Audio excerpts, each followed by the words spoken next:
ನಂದು ಬಿಜಾಪುರ ಈ ಸರ 10th. ತುಂಬಾ ಖುಷಿ ಆಸೆ ಇತ್ತು.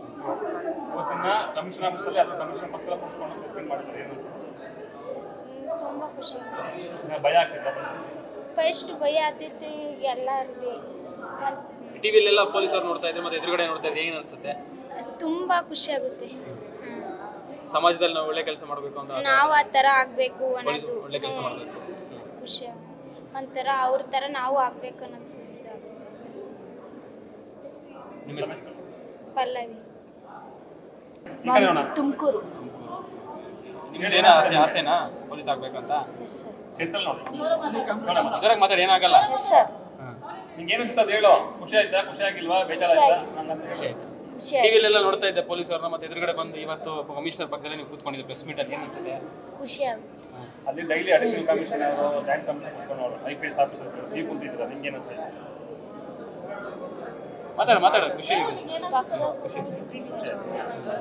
ನಿಂಗೇನು ಆಸೆ ಇತ್ತು? ಕಮಿಷನರ್ ಆಗ್ಬೇಕಂತ ಆಸೆ ಇತ್ತು ನಿಂಗಿತ್ತು? ಪೊಲೀಸ್ ಆಗ್ಬೇಕು ಯಾವಾಗಿಂದ ಆಸೆ ಇತ್ತು?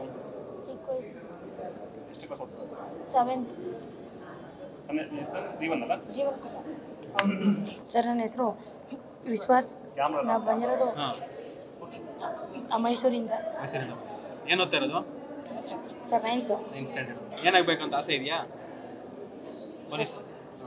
ಪೊಲೀಸ್ ಆಗಿ ಸೋಷಿಯಲ್ ವರ್ಕ್ ಮಾಡ್ಬೇಕು ಅಂತ ಆಸೆ ಸರ್. ಅಲ್ಲ, ಇವತ್ತು ಒಂದು ದಿವಸ ಮಟ್ಟ ಪೊಲೀಸ್ ಆಗಿದೆ, ಚಾರ್ಜ್ ತಗೊಂಡಿದ್ಯಾ? ಏನೇನು ಹೇಳ್ಕೊಡ್ರಿ ಇಲ್ಲಿ ಪೊಲೀಸಿಂಗ್ ಆಗ್ಬೇಕಾದ್ರೆ? ಟ್ರಾಫಿಕಲ್ಲಿ ಏನು ಹೇಳ್ಕೊಟ್ರು ಹೇಳ. ಅಲ್ಲಿ ಕೆಳಗಡೆ ಎಲ್ಲ ಹೇಳ್ಕೊಟ್ಟಲ್ಲ.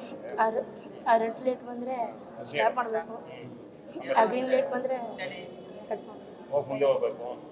ಹೇಳ್ಕೊಟ್ರಲ್ಲ, ಖುಷಿ ಆಯ್ತಾ? ಖುಷಿ ಕಮಿಷನರ್ಗೆ ಏನೆಲ್ಲ ಇಷ್ಟಪಡ್ತೀಯಾ?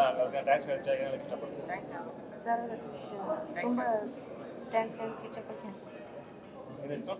ಸರ್, ವಿಶ್ವಾಸ್. ಯಾಕಂದ್ರೆ ಈ ಬೆಳವಣಿಗೆ ಇವತ್ತಿನ ಪ್ರೆಸೆಂಟ್ಲಿ ಮಕ್ಕಳಿಗೆ ಇದನ್ನು ಕ್ಯಾನ್ಸರ್ ಡೇ ಅಂತ ಬಂದಿದ್ದಾರೆ ಸರ್.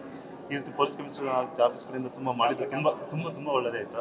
ಯಾಕೆಂದರೆ ಅವ್ರಿಗೆ ಒಂದು ಎನ್ಕರೇಜ್ ಆಗುತ್ತೆ, ಮುಂದೆ ನಾನು ಏನಾಗಬೇಕು, ಏನು ಮಾಡಬೇಕು ಅಂತ ಸಖತ್ ಆಸೆ ಬರುತ್ತೆ ಮಕ್ಕಳಿಗೆ. ಏಕೆಂದರೆ ಈ ಮೊದಲೇ ಗೊತ್ತು ನಿಮಗೆ ಕ್ಯಾನ್ಸರ್ ಅಂತ ಹೆಂಗಿದೆ ಅಂತ, ಅದೆಲ್ಲ ಫುಲ್ಲು ಎಳ್ದೋಗಿರ್ತಾರೆ. ಇದೆಲ್ಲ ಪ್ರೋಗ್ರಾಮಿಂದ ನಿಮ್ಮಿಂದ ಈ ಪ್ರೆಸ್ ಮೀಟಿಂದ ಮಾತಾಡೋದ್ರಿಂದ ಅಥವಾ ಈ ನಮ್ಮ ಕಮಿಷನ್ ಆಫೀಸ್ಗಳಿಂದೆಲ್ಲ ಅವ್ರಿಗೆ ಎಂಕರೇಜ್ ಬರುತ್ತೆ. ಅವ್ರಿಗೆ ನಾನು ಮುಂದೆ ಏನೋ ಒಂದು ಸಾಧಿಸ್ಬೇಕು ಅನ್ನೋ ಒಂದು ಸಲ ಬರುತ್ತೆ. ತುಂಬ ಧನ್ಯವಾದಗಳು ಸರ್ ಇದೆಲ್ಲ ಮಾಡೋದಕ್ಕೆ ಮಕ್ಕಳಿಗೆ.